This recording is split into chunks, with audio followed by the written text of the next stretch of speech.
وَمَن يَتَوَكَّلْ عَلَى اللَّهِ فَهُوَ حَسْبُهُ، اور جو اللہ پر بھروسہ کرے اللہ اس کے لیے کافی ہو جاتا ہے، اس کی ضروریات کا وہ خود کفیل ہوتا ہے، اور اس کے کام اس کے ذمہ کرم پہ ہوتے ہیں، کو ہو کے دیکھے اس کا۔ تو جو اللہ سے ڈرے اللہ اس کے لیے راستے بناتا ہے۔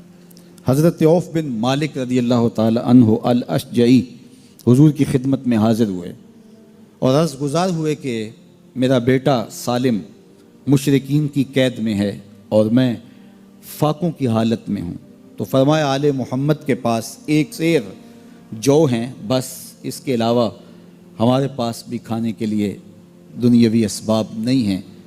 کہا صبر کرو اور اللہ سے ڈرو، اور لا حول ولا قوت الا باللہ کثرت کے ساتھ پڑھو۔ یہ ایسا وظیفہ ہے، ایک حدیث پاک میں آتا ہے کہ یہ 99 بیماریوں کا علاج ہے، اس میں سب سے کم درجے کی بیماری ہم اور غم ہے، یہ دکھوں کا مداوع ہے، مشکلات کا علاج ہے، اور یہ وظیفہ میرے حضور نے بتایا۔ حضرت ابو ذر غفاری رضی اللہ تعالیٰ عنہ کو حضور نے 5 چیزیں بتائی تھیں، ان میں سے 5ویں چیز یہ تھی کہ ابو ذر کثرت کے ساتھ لا حول ولا قوت الا باللہ پڑھا کرو۔ فرمایا عرش الہی کے نیچے ایک خاص خزانہ ہے، یہ وظیفہ وہاں سے آیا ہے، یہ زندگی میں معمول بنا لو، جب پھنس جاؤ مشکلات میں آ جاؤ تو لا حول ولا قوت الا باللہ پڑھو، اللہ راستے کھولے گا۔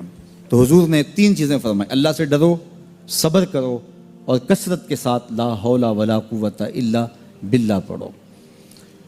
وہ فرماتے ہیں کہ میں یہ عمل شروع کیا، ابھی گھر میں بیٹھا ہی تھا کہ دروازے پہ دستک ہوئی، تو میں اٹھا کہ دروازہ کھولوں دیکھوں کہ کون ہے، تو دروازہ کھولا، دیکھا میرا بیٹا کھڑا ہے اور اس کے پیچھے 100 اونٹ کھڑے ہیں۔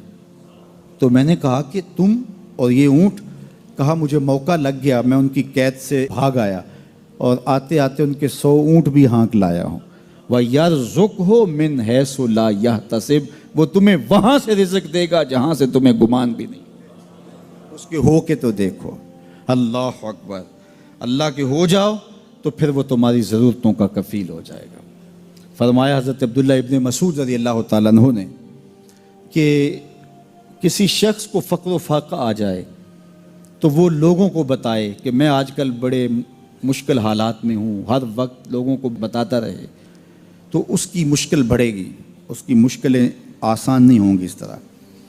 اور اگر وہ اپنی اس مشکل کو کسی سے شیئر نہ کرے بلکہ مصلی بچھا کے اپنے رب سے کہے کہ مالک فقر و فاقہ آ گیا ہے اور اس کا علاج تیرے پاس ہے، اس مرض کا مداوع تیرے پاس ہے۔ تو حضرت عبداللہ ابن مسعود فرماتے ہیں کہ رسول کریم نے فرمایا جلد یا بدیر اللہ اس کو مالا مال فرما دے گا۔ یہ بھی کبھی کر کے دیکھو، مشکل آ جائے، فاقہ آ جائے، مصیبت آ جائے، کسی سے نہ کہو، صرف اپنے رب سے کہو، پھر دیکھنا اس کی کرم نوازیوں کا می کیسے برستا ہے۔ فرمایا اللہ پر بھروسہ کرنے کا جو حق ہے اگر وہ تم ادا کر دو، وہ تمہیں ایسے رزق عطا کرے جیسے پرندوں کو عطا کرتا۔ ہم تو دکان پہ جانا ہوتا ہے، فیکٹری میں جانا ہوتا ہے، ہم اپنے کاروبار پہ جانا ہوتا ہے، نوکری پہ جانا ہوتا ہے، مزدوری پہ جانا ہوتا ہے، ہمیں پتہ ہے کہاں آج صبح جانا ہے، لیکن پرندوں کو کوئی پتہ نہیں ہوتا کہاں جانا ہے، راس المال بھی نہیں ہوتا، لیکن صبح نکلتے ہیں، شام کو کبھی بھی خالی پیٹ نہیں آئے۔ بن توکل پنچھی اڑ دے، خرچ نہ پلے زیرا ہو۔ گھر سے خالی پیٹ نکلتے ہیں، جب واپس آتے ہیں تو پیٹ بھرے ہوئے ہوتے ہیں، اور پھر جو ان کی ضرورت ہوتی ہے اللہ وہ ساری ضرورتیں پوری کرتا ہے، جو ضرورت ان کی ہوتی ہے۔ یہ شیر کتنا گوشت کھاتا ہے اللہ روز اسے دیتا ہے، یہ ہنس روزانہ سچے موتی کھاتے ہیں، اور آپ مارکیٹ میں لینے جائیں لاکھوں روپے لگا کے تولے ماشے کے حساب سے آپ خریدتے ہیں، پھر بھی آپ کو یقین نہیں ہوتا کہ یہ سچے ہیں یا 2 نمبر ہیں۔ اور ہنس دنیا پہ کروڑوں جانور پائے جاتے ہیں، روز کھاتے ہیں، صبح بھی، شام بھی، دوپہر بھی، پیٹ بھر کے کھاتے ہیں، اللہ روز انہیں عطا کر۔ کہا اس پہ بھروسہ تو کر کے دیکھو، وہ تمہاری ضرورتوں کا کفیل ہوگا، اس پہ بھروسہ کرو گے وہ تمہیں وہاں سے دے گا جہاں تجھے گمان بھی نہیں ہوگا۔ ارشاد فرمایا جو اللہ سے ڈرے اللہ اس کے لیے راستے کھول دیتا ہے، اور اللہ اس کو وہاں سے دیتا ہے جہاں سے اسے گمان بھی نہیں ہوتا۔ حضور نبی رحمت صلی اللہ علیہ وسلم نے ارشاد فرمایا 4 اشخاص ایسے ہیں جن کو جنت میں جانے سے کوئی چیز نہیں روک سکتی، اور فرمایا اگر لوگوں کے سست پڑ جانے کا اندیشہ نہ ہو تو اے عمر میں تجھ کو کہوں کہ یہ بات گلیوں اور بازاروں میں لوگوں کو بتا دو۔ اور پھر حضور نے ان 4 اشخاص کا تذکرہ کیا۔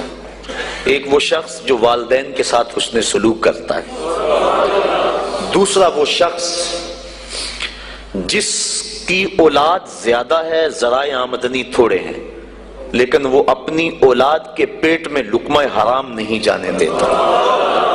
جب ذرائع آمدنی زیادہ ہوں اور پھر حرام سے بچنا یہ بھی بہت بڑی سعادت ہے، لیکن جب ذرائع آمدنی بھی تھوڑے ہوں اور اولاد بھی زیادہ ہو تو پھر حرام سے بچنا یہ بڑا مشکل اور آزمائش کا مرحلہ ہوتا ہے۔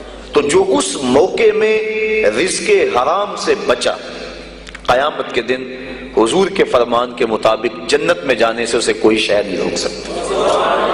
اور ہم صحابہ کی زندگیاں دیکھتے ہیں، فجر کی نماز ہوتی ہے، ایک صحابی جلدی سے اٹھ کے چلے جاتے ہیں۔ ایک دن آقا کریم نے پوچھا کہ ابو درداء کیا بات ہے؟